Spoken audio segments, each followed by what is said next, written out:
আজকে আমি যে বিষয়টা নিয়ে আলোচনা করব সেটা হলো তিনটে টপিক এখানে আছে, অর্থাৎ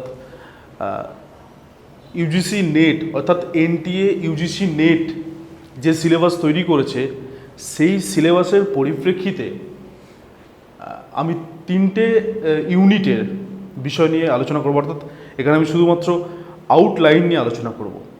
মানে যেমন আমরা দেখতে পাচ্ছি যে হিস্ট্রি অফ ওয়েস্টার্ন ফিলোসফি নেটের সিলেবাসে আছে, আর রয়েছে কি ওয়েস্টার্ন এথিক্স, আর রয়েছে ওয়েস্টার্ন লজিক। তো যে বিষয়টা আলোচ্য সেটা হলো কি, যে আগের যে ইউজিসি নেট ছিল সেখানকার যে সিলেবাস, সেই সিলেবাসের সঙ্গে ইউজিসি এনটি অর্থাৎ এনটিএ ইউজিসি নেট তার সিলেবাসের কিন্তু অনেকটাই পার্থক্য আমরা দেখতে পাচ্ছি।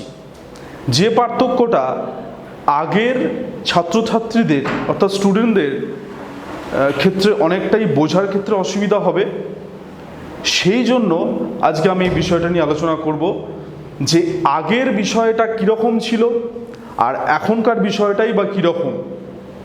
আগে যে বিষয়টা ছিল যে কি সেখানে কিছু কিছু হাইড ছিল, লুকোনো ছিল, যে শুধুমাত্র ইউজিসি নেট আর এনটিএ নেটের যে সিলেবাস, সেই সিলেবাসটাকে দেখলেই ছাত্রছাত্রীদের ভয় পেলে চলবে না। তো সেই জন্যই আমি আজকের এই লেকচার মেথডটা আমি দিচ্ছি বা বিষয়টা বলছি যে কি, যে এনটিএ থেকে যে সিলেবাস তৈরি হয়েছে সেই সিলেবাস আর আগেরকার সিলেবাস দুটোর মধ্যে বেশ তফাৎ রয়েছে। তো সেই তফাৎটা আমরা স্বাভাবিকভাবেই দেখতে পাচ্ছি। তো এই দিকে আমরা যদি নজর দিই যে কি ইউজিসি অ্যান্ড এনটিএ সিলেবাস, সেই সিলেবাসের পরিপ্রেক্ষিতে আমরা দেখছি যে সেখানেও ছিল কি ইউজিসি অর্থাৎ সিবিএসই যে পরীক্ষা কন্ডাক্ট করছিল সেখানেও কি পুরনো মেথড যেটা, আর একটা হচ্ছে নিউ মেথড। পুরনো মেথড আর নিউ মেথড, পুরনো মেথড আর নিউ মেথডের মানে কোনো পার্থক্য নেই।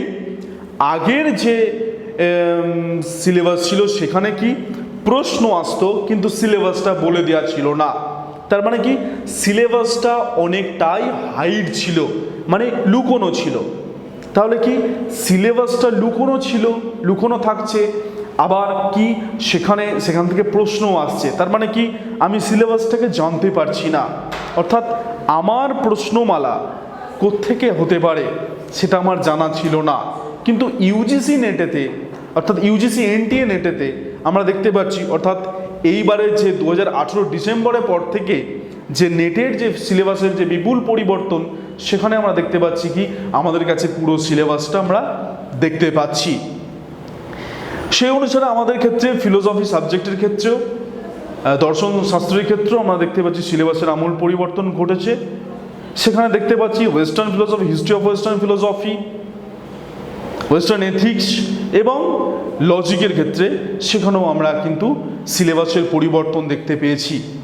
তো সিলেবাসের পরিবর্তন বলতে এটা বোঝাচ্ছি না যে সিলেবাস আমূলভাবে পরিবর্তিত হয়ে গেছে বা যেটা আগে ছিল না। সিলেবাসের পরিবর্তনটা বোঝাতে এটাই চেষ্টা করছি, আগের যে সিস্টেমটা ছিল অর্থাৎ সিস্টেমেটিক ওয়েতে সাজানো ছিল না, এইবারে কিন্তু সেটা সাজিয়ে দিয়েছে। অর্থাৎ আমাদের সবার কাছে একটা সিলেবাস আমাদের কাছে রয়েছে। এবারে আসা যাক কি আমাদের কি যে বিষয়টা নিয়ে মুখ্য আলোচ্য বিষয়, সেই বিষয়টা নিয়ে এখন আমি আলোচনা করব। বিষয়টা হচ্ছে কি, যে পাশ্চাত্য দর্শনের ইতিহাস অর্থাৎ হিস্ট্রি অফ ওয়েস্টার্ন ফিলোসফি, আর কি ওয়েস্টার্ন এথিক্স, আর হচ্ছে কি western logic. History of western philosophy যদি আমরা দেখতে চাই তাহলে কি আমরা দেখতে পাবো যে সেখানে ফিলোসফির যদি আমরা ওয়েস্টার্ন ফিলোসফিকে যদি আমরা ভাগ করি তাহলে তার বিভিন্ন ব্রাঞ্চ অনুযায়ী যদি আমরা ভাগ করি তার বিভিন্ন ব্রাঞ্চ আমরা দেখতে পাবো। এবার যদি আমরা মনে করি যে ইয়ার ওয়াইজ আমরা ফিলোসফি ওয়েস্টার্ন ফিলোসফিকে ভাগ করি তাহলে সেখানেও দেখতে পাবো যে অনেকগুলো যুগ গেছে, সেখানে বিভিন্ন ফিলোসফাররা এসেছেন। তো আমরা যদি ব্রাঞ্চ অনুযায়ী আলোচনা করি ওয়েস্টার্ন ফিলোসফিকে তাহলে দেখতে পাবো কি সেখানে রয়েছে কি মেটাফিজিক্স আছে, সেখানে এপিস্টিমোলজি আছে, সেখানে লজিক আছে, সেখানে অ্যাস্থেটিক আছে, সেখানে এথিক্স আছে। অর্থাৎ হিস্ট্রি অফ ওয়েস্টার্ন ফিলোসফি বলতে কিন্তু সমগ্র ওয়েস্টার্ন অর্থাৎ সমগ্র পাশ্চাত্য দর্শন চর্চাকে বোঝাচ্ছে। তাহলে কি এটা গেল কি হিস্টোরিক্যাল। এবার কি নট হিস্টোরিক্যাল, এটা একটা ব্রাঞ্চ অনুযায়ী অর্থাৎ শাখা অনুযায়ী ভাগ। এবার কি হিস্টোরিক্যাল অনুযায়ী কি হবে, দেখতে পাচ্ছি যে থেলসের সময় থেকে অর্থাৎ গ্রিক ফিলোসফার থেলসের সময় থেকে কি একটা হিস্টোরিক্যাল ব্যাপারটা আমরা তখন থেকে শুরু হচ্ছে কি পাশ্চাত্য দর্শনের ইতিহাসের শুরুটা হচ্ছে কি দার্শনিক থেলস থেকে। তাহলে কি আমরা যদি হিস্টোরিক্যালভাবে অর্থাৎ ইতিহাসগতভাবে যদি আমরা ঐতিহাসিকভাবে যদি আমরা ফিলোসফির মানচিত্রটাকে অর্থাৎ ফিলোসফির যে ইতিহাসটাকে সেটাকে ভাগ করি, তাহলে দেখতে পাবো যে প্রধানত তিনটি ভাগ আমরা দেখতে পাচ্ছি। অর্থাৎ কি এখানে রয়েছে কি প্রাচীন যুগ, মধ্যযুগ এবং কি আধুনিক যুগ।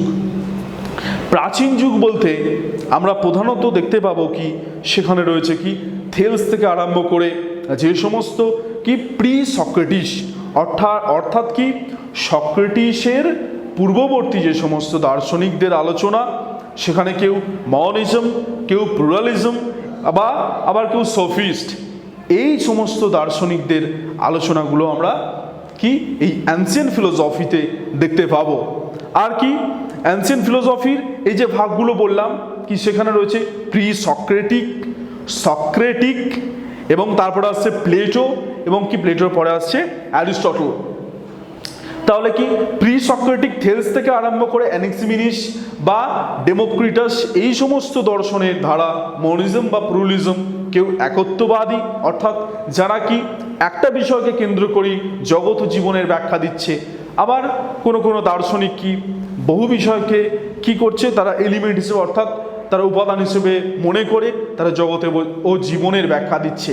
তাহলে কি একত্ববাদী দার্শনিক এবং বহুত্ববাদী দার্শনিক যারা একটা বিষয়কে কেন্দ্র করে ব্যাখ্যা দিচ্ছেন, আবার কেউ কি বহু বিষয়কে কেন্দ্র করে ব্যাখ্যা দিচ্ছেন।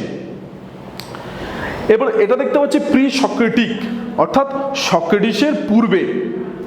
তারপরে এলো কি অ্যানসিয়েন্ট ফিলোসফির কথা এখানে বলছি কি ওয়েস্টার্ন অ্যানসিয়েন্ট ফিলোসফি, সেখানে কি প্রি সক্রেটিক, তারপরে আসছে কি সক্রেটিকের মেথডটা আসছে কি বলা হচ্ছে কি যে সক্রেটিক মেথডটা কিন্তু ফিলোসফিক্যাল মেথডের বলতে সেখানে সক্রেটিকের একটা বিষয় এখানে বলা ভালো যে সক্রেটিসের লেখা কোনো গ্রন্থ তেমনভাবে পাওয়া যায়নি।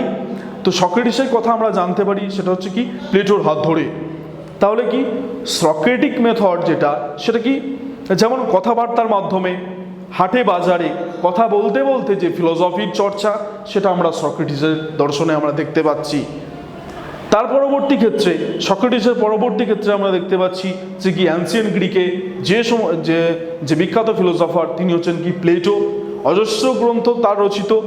তো অ্যানসিয়েন্ট গ্রিক ফিলোসফির একটা যে ধারা সেটা কিন্তু প্লেটোর যুগ থেকেই শুরু হয়ে গেছে। সেখানে প্লেটোর অ্যাপোলজি, প্লেটোর রিপাবলিক, প্লেটোর ফিডো, ক্রিটো, এই নানান গ্রন্থ প্লেটোর এই সমস্ত অ্যানসিয়েন্ট গ্রিক ফিলোসফির ভান্ডারকে কি করেছে পূর্ণ করেছে। তো প্লেটোর পরবর্তী দার্শনিক অর্থাৎ আমরা যদি গুরু শিষ্য পরম্পরা ভেবে থাকি বা মনে করি, তাহলে দেখতে পাবো যে সক্রেটিসের ছাত্র হিসেবে কিন্তু প্লেটো অর্থাৎ সক্রেটিস ছিল হচ্ছে প্লেটোর কি গুরু, আর কি প্লেটো হলো সক্রেটিসের ছাত্র বা শিষ্য।